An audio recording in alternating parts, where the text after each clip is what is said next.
आप एक चीज समझिए, जिस तरह से अशोक चौधरी ने कल जहानाबाद में स्टेटमेंट दिया है भूमिहारों के खिलाफ, यह प्रमाणित करता है कि अशोक चौधरी मानसिक रूप से डिरेल्ड हो गए हैं। एक शब्द और बोला है कि मैं भूमिहारों के यहाँ अपनी बेटी को शादी किया हूँ। तो ठीक है, भूमिहार के यहाँ आप शादी किए हैं तो सबसे पहले दिमाग से निकाल दीजिए कि एक भूमिहारों के यहाँ आप शादी किए हैं, एक लड़का से किए हैं। ऐसा नहीं है कि पूरा भूमिहार जो है से का स्तर गिर गया जो आपके तरफ मतलब झुकेगा। इतना कुसंस्कारी, इतना गद्दार व्यक्ति जो भूमिहारों का जीवन भर अन्न खाया, जिसके पिताजी को भूमिहारों ने पढ़ाया, स्वयं भी स्वीकार करते हैं अशोक चौधरी। और हमारे समाज के नेता एलपी शाही और रामाश्रय बाबू जो सिरमौर थे, वैसे लोगों को यह व्यक्ति मतलब आज मरने के बाद भी अपमानित कर रहा है। ये पता नहीं है अशोक चौधरी को कि जिस दिन दलितों को मंदिर में नहीं प्रवेश करने देता था कोई, उस दिन बिहार के श्री डॉक्टर श्री बाबू दलितों को लेकर देवघर मंदिर में घुसे थे और कितना ब्राह्मणों ने पीटा था, श्री बाबू का जख्म हो गया था। और राजनारायण समाजवादी आंदोलन का सबसे बड़ा जो है प्रणेता कोई हुआ दूसरा राजनारायण क्या देश में लोक बंधु। तो हमारा जो भूमिहार का कुछ वोट भी था वो मिलता आज पूरा नीतीश कुमार से। इसके लिए बीजेपी को भी सार्वजनिक रूप से माफी मांगनी चाहिए, इसलिए कि मंत्रिमंडल में बीजेपी के भी लोग शामिल हैं। और अगर भूमिहारों को वह चुनौती देता है तो भूमिहार नहीं बर्दाश्त करेगा। और एक चीज मैं कहना चाहता हूं आपसे स्पष्ट रूप से कि भूमिहार कोई जाति नहीं है, भूमिहार एक कल्चर है, एक संस्कृति है। हमने कौन हुआ राष्ट्रकवि जिसने राष्ट्रकवि ने लिखा जाति धर्म से ऊपर उठ करके कि रोते जग की अनियमितता पर सभी विश्व को छोड़ चले, कुछ चढ़ गए चिता की रथ पर, कुछ कब्रों की ओर चले, रुके न पल। मंत्री जी संविधान के शपथ लेते हैं, जाति धर्म से ऊपर काम करने की बात करते हैं, लेकिन नीतीश के मंत्री जहानाबाद में भूमिहारों को खुलेआम धमकाते हुए नजर आते हैं। हमारे साथ पटना हाईकोर्ट के अधिवक्ता एनएफडीएफ के राष्ट्रीय अध्यक्ष डॉक्टर कौशलेंद्र नारायण हैं। बिहार के मंत्री हैं अशोक चौधरी, जहानाबाद में भूमिहारों को खुलेआम धमकाते हुए नजर आते हैं, कहते हैं हम भूमिहारों को अच्छी तरह से जानते हैं।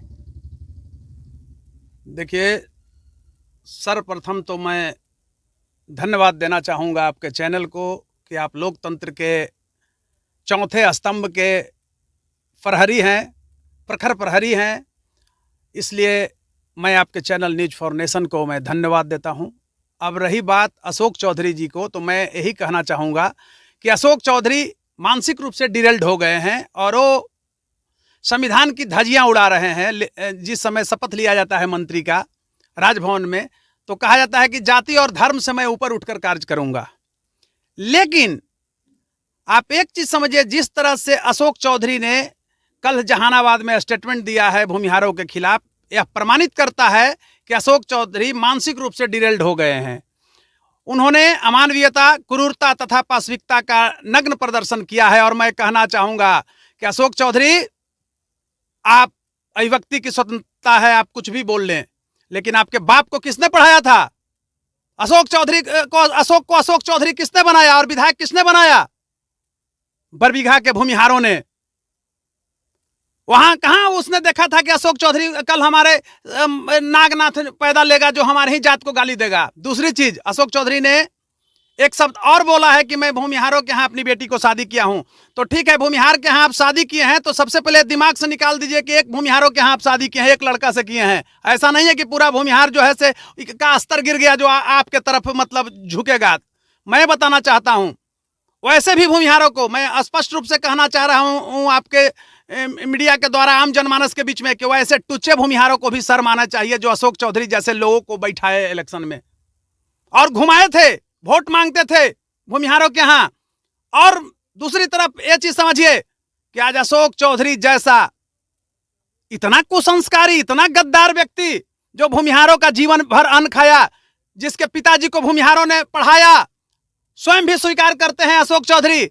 और हमारे समाज के नेता एलपी शाही और रामाश्रय बाबू जो सिरमौर थे, वैसे लोगों को यह व्यक्ति मतलब आज मरने के बाद भी अपमानित कर रहा है।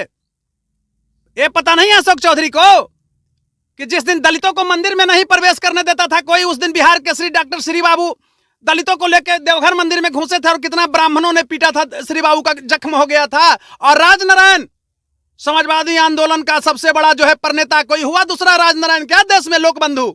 तो हमारा लोक बंधु राजनारायण जी ने 800 एकड़ जमीन जो है गरीबों में दान दे दिया। कफन के लिए पैसा नहीं था, लेकिन अगर राजनारायण मरे तो आपको अशोक चौधरी कान खोल के सुन लेना है आप कि जयप्रकाश नारायण को उतना भी भीड़ नहीं पहुंचा था अंत्येष्टि में जितना राजनारायण जी के भीड़ में एक यादव जाति का व्यक्ति जयपुर एयरपोर्ट पर पहुंचा और एक थैला लिए हुए मरने के बाद बोला वहां पर एयरपोर्ट वाले के कि लो मुझे किसी तरह राजनारायण जी के अंत्येष्टि में जाना है, तुम प्लेन से भेजो, और वो पैसा दे करके टिकट कटवा करके और शामिल हुआ था। आज दिनकर, राष्ट्रकवि दिनकर, स्वामी सहजानंद सरस्वती ने जो गरीबों के लिए लड़ा, दलितों के लिए, मजलूमों के लिए लड़ा, अल्पसंख्यकों के लिए लड़ा, और अशोक चौधरी को बखूबी पता है। अशोक चौधरी कहते हैं कि क्या जगदीश शर्मा भूमिहारों के शंकराचार्य हैं? मैं अगर जगदीश शर्मा को अपमानित करते हैं, किसी भी शर्मा, सिन्हा कुमार, रामजतन बाबू को अगर अपमानित करते हैं, अरुण कुमार को भी अगर जाकर के वहां की धरती पर अपमानित किए हैं अशोक चौधरी, तो यह बर्दाश्त नहीं होगा। स्वाभिमान से समझौता भूमिहार नहीं करता है। और यह ध्यान में होनी चाहिए अशोक चौधरी को कि यह मगध का भूमिहार है, पतल चटवा नहीं है, स्वाभिमान के लिए कुछ भी करेगा। और आप इससे नीतीश कुमार को कमजोर किए हैं। नीतीश कुमार के प्रति जो भूमिहारों का सम्मान भी था वो घट गया। अगर थोड़ी भी मोरल है, मोलेस्टेशन नाम का चीज है नीतीश कुमार में, तो अशोक चौधरी को मंत्रिमंडल से बर्खास्त करें। और जगदीश शर्मा को आप चैलेंज दे रहे हैं कि कलकत्ता घूमने चल गए थे, और अरुण कुमार को कह रहे हैं कि वोट नहीं देते हैं। और क्यों चंद्रवंशी को वोट देता लोग? चंद्रवंशी जो है 1640 करोड़ रुपया खा गया, और ये अशोक चौधरी उसमें लिए होंगे पैसा।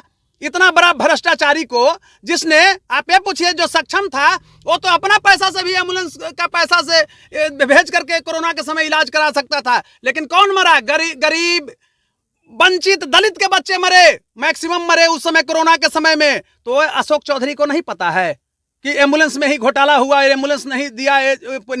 पूर्व सांसद जो जहानाबाद का चंदेश्वर चंद्रवंशी का लड़का जो लिया था, और कितना लोगों को, माताओं को कोख को सुना किया, बहनों को सिंदूर को धोया। तो मैं कहना चाहता हूं कि नीतीश जी में अगर थोड़ा भी मोरल लेस्टिलेशन है तो अशोक चौधरी को बर्दाश्त नहीं करें, 1 मिनट में मंत्रिमंडल से बर्खास्त करें, और तभी जो भूमिहार का कुछ वोट भी था वो मिलता आज पूरा नीतीश कुमार से। इसके लिए बीजेपी को भी सार्वजनिक रूप से माफी मांगनी चाहिए, इसलिए कि मंत्रिमंडल में बीजेपी के भी लोग शामिल हैं। और अगर भूमिहारों को वह चुनौती देता है तो भूमिहार नहीं बर्दाश्त करेगा। और एक चीज मैं कहना चाहता हूं आपसे स्पष्ट रूप से कि भूमिहार कोई जाति नहीं है, भूमिहार एक कल्चर है, एक संस्कृति है। हमने, कौन हुआ राष्ट्रकवि जिसने, राष्ट्रकवि ने लिखा जाति धर्म से ऊपर उठ करके कि रोते जग की अनिमित्ता पर सभी विश्व को छोड़ चले, कुछ चढ़ गए चिता की रथ पर, कुछ कब्रों की ओर चले, रुके न पल भर मित्र पुत्र, माता से नाता तोड़ चले, लैला रोती रही पर कितने मजनू मुंह मोड़ चले। ये अगर कलम में ताकत थी तो राष्ट्रकवि दिनकर का ही ताकत था। और बरबीघा के लोगों को मैं कहना देखिए, मैं स्पष्ट रूप से कहना चाहूंगा, अशोक चौधरी का यह बयान मानसिक उत्प्लावना का परिचय है। अशोक चौधरी ने जो यह बयान दिया है यह अमानवीय है।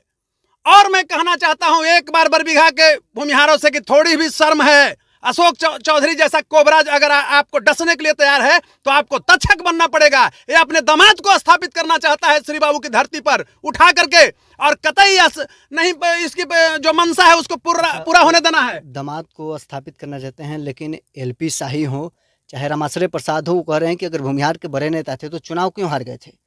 आप ये पूछिए ना कि जिस नीतीश जी के सहारे ये राजनीति करना चाहते हैं, कई बार चुनाव नीतीश कुमार हारे थे, कई बार हारे थे, और उसके बाद एलपी शाही हो जाएंगे। और ये अशोक चौधरी तो अब ना एमएलसी है भाई, इसके पहले भूमिहार के वोट से बरबीघा से लगातार जीते। मैं कहना चाहता हूं, हाँ, अब ये कहिए कि भूमिहार टुच्चे भूमिहार जो अशोक चौधरी जैसे लोगों को स्थापित किया, दुर्भाग्य है। भूमिहार जिसको स्थापित करता है वही डसता है भूमिहार को। और